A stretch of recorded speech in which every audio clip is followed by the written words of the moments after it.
la saveur divine. Cette bonne nouvelle du royaume sera prêchée dans le monde entier pour servir de témoignage à toutes les nations. Alors viendra la fin. Préparation et présentation, Immaculée Milanesa.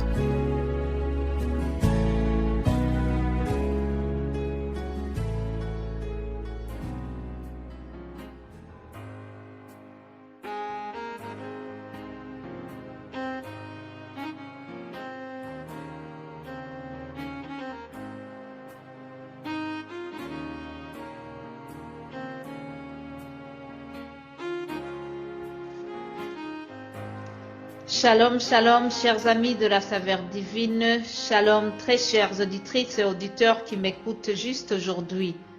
C'est au nom de notre Seigneur Jésus-Christ que je vous salue.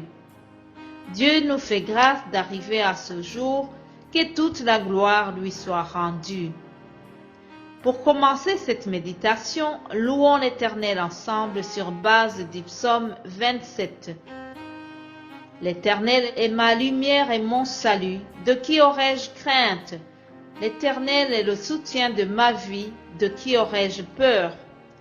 Quand les méchants s'avancent contre moi pour dévorer ma chair, ce sont mes persécuteurs et mes ennemis qui chancellent et tombent. Prions. Éternel mon Dieu, mon roi, je te remercie pour la lumière qui vient de ta parole. Elle éclaire notre vie, elle nous rassure et nous fortifie. Il y a plein de prédateurs sur notre route vers le ciel, mais ta parole vient de nous rappeler que rien ne pourra nous dévorer, car tu es là. En effet, nous sommes soutenus par le lion de Juda, lui qui a vaincu la mort. En lui, nous sommes plus que vainqueurs. Alléluia. Bien-aimés de Dieu, continuons notre thème d'hier. Supportez-vous les uns les autres. Notre verset de base, c'est Éphésiens 4, verset 2, qui dit « En toute humilité et douceur, supportez-vous les uns les autres avec amour. » Ce verset nous invite à agir toujours avec bienveillance envers notre prochain. Pour certains, ça coule de source. Pour les autres, c'est un grand défi à relever. Dieu le Créateur nous a fait différemment. Il y en a qui parviennent toujours à garder leur tempérament de calme face à une situation contrariante, et pour d'autres, c'est impossible.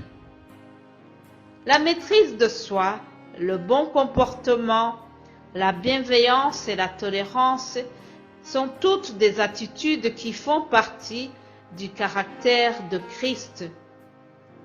Et nous devons imiter Christ qui vit en nous. En effet, Paul aux Galates, chapitre 2, au verset 20, il nous dit ceci.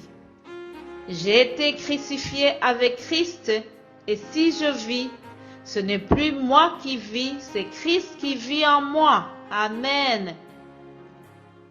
Et l'apôtre Pierre aussi nous conseille de vivre non selon les convoitises des hommes, mais selon la volonté de Dieu. En effet, cette bienveillance sera de plus en plus naturelle si nous laissons Dieu nous transformer chaque jour. Ça ne vient pas en un jour ou en un mois, mais c'est un long processus qui porte ses fruits absolument. Jésus est notre modèle d'amour par excellence. Voici ce qu'il nous enseigne dans Matthieu chapitre 7 au verset 12.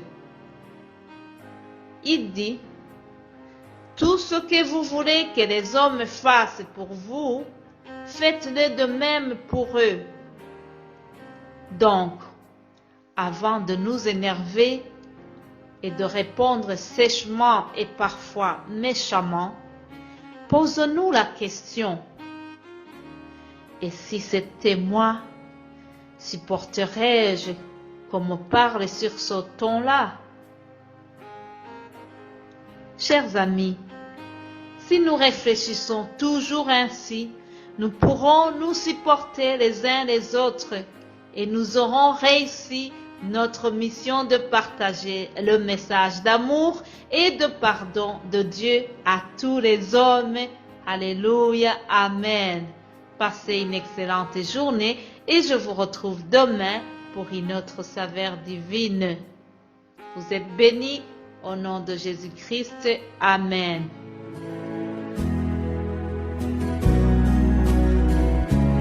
La saveur divine. Cette bonne nouvelle du royaume sera prêchée dans le monde entier pour servir de témoignage à toutes les nations. Alors viendra la fin. Préparation et présentation, Immaculée Milanesa.